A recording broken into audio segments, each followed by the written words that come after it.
Being a parent is a wide open window into the human condition. For example, I'm constantly having to remind and encourage and cajole my young children to say please and thank you and share. But I never have to encourage them to say mine, or to grab things that don't belong to them, or to hoard toys from one another. Now, where does this self-centered impulse come from? This is where the Bible is so helpful, because it gives us a vocabulary to talk about why we seem to be born with this self-centered disposition. You see, on the one hand, we're told that when God created Adam and Eve, He created them in His image. And what that means, among other things, is that they reflected His goodness. And God affirmed their goodness when He looked at His creation, including Adam and Eve, and said, "It is very good." So Adam and Eve had a perfect relationship with God. They were able to love and obey Him perfectly.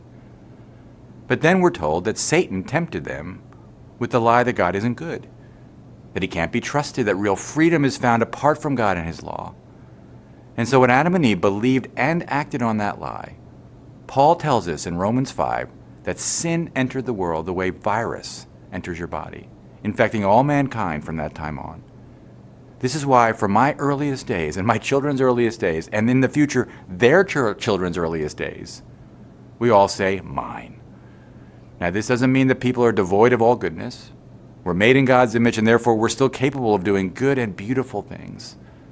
But sin has corrupted our ability to love and obey God with our whole hearts, strength, and mind.